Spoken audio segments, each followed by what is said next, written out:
Mehdi Benatia a donné une interview dans l'émission Rotten sans flamme après la défaite marseillaise face à Auxerre. On va en parler dans cette vidéo. Salut à tous les gars, c'est Azial. Aujourd'hui, on se retrouve pour une nouvelle vidéo sur l'Olympique de Marseille. Après cette débâcle et ce début de saison finalement en dents de scie, en tout cas qui est peut-être un petit peu moins beau que ce qu'on pouvait attendre avec l'arrivée de De Zerbi, le nouveau projet marseillais, le mercato réalisé. On rappelle qu'en début de saison, beaucoup de gens voyaient cet Olympique de Marseille rivaliser avec le PSG. Au final, après 11 journées, on se rend bien compte de l'écart, encore une fois, entre les deux projets. On va revenir du coup sur sur les déclats plutôt de Mehdi Benatia, et ça va permettre un petit peu de parler de cet Olympique de Marseille, tout simplement. Est-ce que cette OM est déjà un petit peu en crise? On va se poser la question, on va en discuter, comme je l'ai dit, on va réagir, rebondir un petit peu sur les déclats qu'a eu Mehdi Benatia après la défaite face à Auxerre et du coup ce qu'il a pu dire dans l'émission Rotten sans flamme. Donc avant que la vidéo commence, n'hésitez pas à la liker, à commenter, à partager et à vous abonner, ça fait toujours plaisir et ça aide pour le développement de la chaîne, et nous on va pouvoir y aller dès maintenant. Donc commençons à parler du match face à Auxerre. Voilà, je ne l'ai pas débriefé sur la chaîne parce que bon, les matchs de l'OM en ce moment, je les trouve un peu moins intéressants à débriefer en tant que suiveur de loin et en tant que parisien. Donc voilà. Donc Mehdi Benatia après le match de l'OM face à Auxerre.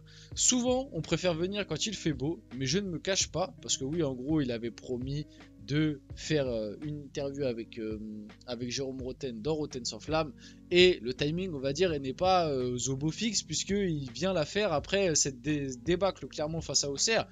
Vite fait, pour parler du match, bon bah Marseille s'est fait avoir encore une fois sur des erreurs individuelles, s'est fait avoir dans la transition. Auxerre a très bien joué son jeu avec un bloc très cohérent. Voilà, c'était même pas forcément, je trouve, enfin si, c'était quand même un bloc bas, bloc médian, mais c'était surtout un bloc qui coulissait très très bien, je trouve, avec un Olympique de Marseille qui n'a pas réussi à faire mal à ce bloc, qui a eu du mal à le contourner tout simplement, avec un jeu offensif qui, je trouve, a été très très mollasson, très très lent entre guillemets. Donc voilà, Auxerre a joué vraiment ses qualités à fond, ses qualités de contre-attaque, etc. Il y a quand même des joueurs côté Auxerre, notamment, voilà, on en a beaucoup parlé, enfin on en parle beaucoup depuis le début de saison côté Auxerrois, mais Ahmed Junior Traoré, c'est quand même vraiment pas mal, hein. Petite pépite FM pour ceux qui jouent à FM depuis un moment. À l'ancienne, c'était vraiment une sacrée pépite FM, mais ouais, là tu sens que c'est un joueur supérieur du côté d'Auxerre, quoi. Donc bref, et du coup Marseille qui, encore une fois, on a vu des limites, on a vu les limites du jeu de De Zerbi, on a vu des limites par rapport à pas mal de joueurs de cet effectif, notamment Brassier qui, encore une fois, depuis le début de saison, le maillot pèse très très lourd côté Lilian Brassier. On a vu encore une fois Balerdi qui voilà, alterner l'année dernière il a alterné, enfin il était très très chaud notre Balerdi, et puis cette année il est très très froid, quoi. C'est-à-dire que cette année Balerdi, le début de saison est très compliqué, le capitanat tu sens que ça peut peut-être peser sur lui, et mais c'est pas le seul, hein. Pareil Greenwood, début de saison, Tony Truant on va dire. Moi je trouve que Greenwood depuis certains matchs c'est quand même très très compliqué, c'est pas le seul. Luis Enrique pareil. En plus là, replacé pardon, un petit peu plus dans le cœur du jeu, ça n'a pas été très très convaincant, on va dire, alors que pareil, Luis Enrique, le début de saison, il était tout feu tout flamme, et finalement c'est un petit peu ça pour tous les joueurs, quoi. C'est-à-dire que le début de saison marseillais, t'avais un petit peu tout le monde qui surperformait, et du coup t'avais l'impression que c'était l'année ou jamais, et que cette année l'OM allait pouvoir regarder dans les yeux le PSG sans trop forcer, sauf que pas mal de gens, et je veux pas me jeter des fleurs, mais j'en faisais partie, le disaient bien déjà en début de saison. N'hésitez pas par exemple à aller voir mon débrief après le match c'était après quel match? Bah, je crois que c'était après le match face à Lyon, si je me trompe pas, ou n'hésitez pas à aller voir mon débrief, mais je le dis très très bien que cet Olympique de Marseille est clairement pour moi en surchauffe, en surrégime en tout cas. Donc voilà un petit peu par rapport à ça. Pour en revenir à la déclat de Benatia, du coup, souvent, on préfère venir quand il fait beau, mais je ne me cache pas, du coup, comme je vous l'ai expliqué juste avant. Sur un match comme ça, il n'y a pas besoin de se cacher, c'est inacceptable. Avec tout le respect que j'ai pour Auxerre, quand tu es l'OM, tu ne peux pas te permettre de montrer un visage comme ça. Donc voilà, il n'y a pas plus à rajouter, ça rejoint un petit peu ce que je disais juste avant, sur un peu le résumé, le débrief que j'ai fait du match, bien évidemment que quand tu es l'Olympique de Marseille et que, pareil, ça aussi c'est un sujet qu'il faut aborder, mais le Vélodrome, il y a un très gros problème avec cet Olympique de Marseille côté Vélodrome, c'est-à-dire que cet OM n'arrive pas à gagner à domicile encore une fois. Et bien évidemment que quand tu es Marseille et que tu reçois la JOCR qui vient de monter de Ligue 2 chez toi au Vélodrome, même si Auxerre sortait d'une série pas si mal, tu dois normalement les tarter. Voilà, tu dois normalement les tarter, surtout si tu vas avoir le projet de regarder dans les yeux le PSG et pourquoi pas tenter un titre, quoi. Mehdi Benatia revient sur le choix de De Zerbi et rassure les supporters de l'OM.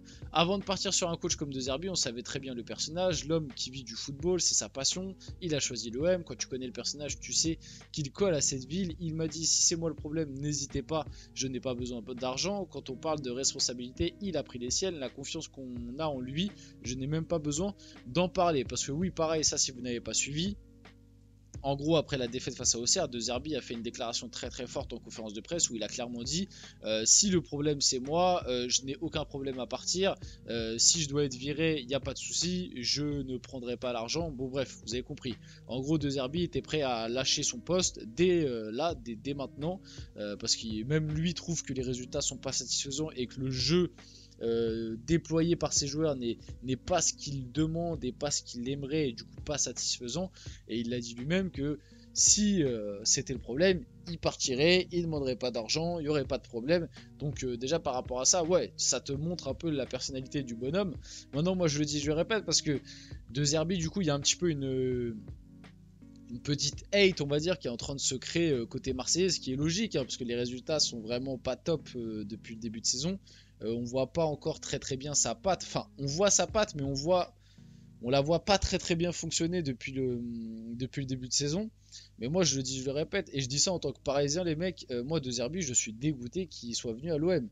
Alors c'est pas dans le même standing qu'un Marcelo Bielsa, mais dans l'idée c'est un peu pareil, c'est-à-dire que Marcelo Bielsa à l'époque j'étais dégoûté quand il est allé à l'OM avec la saison extraordinaire qu'il a faite, même si ça s'est mal fini, parce qu'au final tu fais quatrième alors que tu étais premier à l'hiver, mais le jeu déployé, l'évolution de certains joueurs, etc.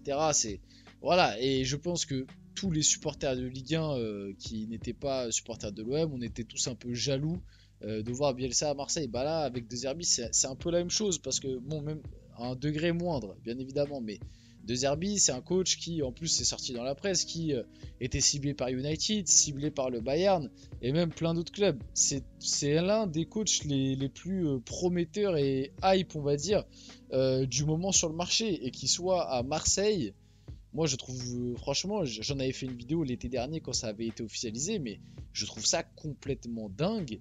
Et ouais, honnêtement, jaloux, parce que moi, comme je l'avais dit à l'époque, si en 2023, à la place de Luis Enrique, le PSG fait Roberto De Zerbi, et bah moi ça ne m'aurait pas choqué du tout et j'aurais même été très content. Bon, maintenant qu'on a Luis Enrique, je suis content aussi. Mais ce que je veux vous dire, c'est qu'à l'époque, voir De Zerbi arriver au PSG, par exemple, moi ça m'aurait pas choqué, au contraire, j'aurais même été content, tu vois, de le voir arriver par exemple en 2023 à la place de Luis Enrique pour construire le projet, etc. Donc pour vous dire à quel point c'est quand même un coach d'une très très grande qualité. Donc Mehdi Benatia revient sur le classique de l'OM face au PSG. Tu ne peux pas faire un non-match manqué de personnalité, de combativité comme on l'a fait devant 65 000 personnes. C'est inacceptable, je ne le comprends pas. La défaite contre le PSG, ce n'est pas ce qui me gêne. Je ne me suis jamais comparé au PSG. Bon, tu l'as peut-être pas fait toi, mais beaucoup de gens l'ont fait en tout cas. Quand tu parles de jeune équipe, tu ne vas pas venir et dire qu'on va marcher sur tout le monde. Il y a des idées à mettre en place, on laisse le coach amener cette philosophie de jeu, on sait que ça prend du temps, on nous parle de crise alors qu'on est troisième, ça c'est bien vrai, on parle de crise du côté de Marseille alors qu'ils sont troisième, faut pas oublier que l'année dernière Marseille fait huitième, hein, à titre de comparaison. Même si c'est vrai que pour l'instant, comme j'ai dit, on s'attendait à mieux, la patte de Zerbi on la voit pas encore très très bien, mais t'es encore troisième quand même. Mais les gens nous soutiennent, cette année ils ne sont pas durs, ils sont exigeants, ils veulent. À 3-0 à la mi-temps, on te dit que les supporters ont quitté le stade, d'accord, mais le virage était là jusqu'au bout, ils ont chanté. Rien que pour ça, tu dois montrer plus. où tu dois te montrer plus. Bref. Bon, par rapport au match face au PSG, j'en ai fait un débrief sur la chaîne, je vais pas plus en discuter ici. Mehdi Benatia le confirme, travailler à l'OM c'est très difficile, c'est difficile tous les jours, c'est de plus en plus, c'est plus dur que ce que j'avais imaginé, pardon. Il se passe toujours quelque chose à Marseille, peut-être qu'ailleurs je m'ennuierai, pardon. Arriver au bureau à 9 h, repartir à 18 h, tu finis les appels avec les agents, il est 23 h. Si tu n'as pas ce côté passion, c'est difficile. Depuis que je suis arrivé, c'est comme ça. Quand je suis arrivé, on a changé d'entraîneur, on a fait demi-finale de Coupe d'Europe, ça fait 1 an que je suis là. C'est trop tôt pour juger, peut-être à la fin de l'année. Et pour finir, vite fait, il a maintenu le flou sur son avenir. On ne sait pas trop si Mehdi Benatia il va continuer à exercer du côté de l'OM parce que pour rappel, son contrat expire à la fin de l'année civile. Voilà, on finit la vidéo là-dessus. J'espère que cette vidéo vous a plu. Si c'est le cas, n'hésitez pas à la liker, commenter, partager et vous abonner. Les gars, c'était Azial. On se retrouve très rapidement pour une prochaine vidéo.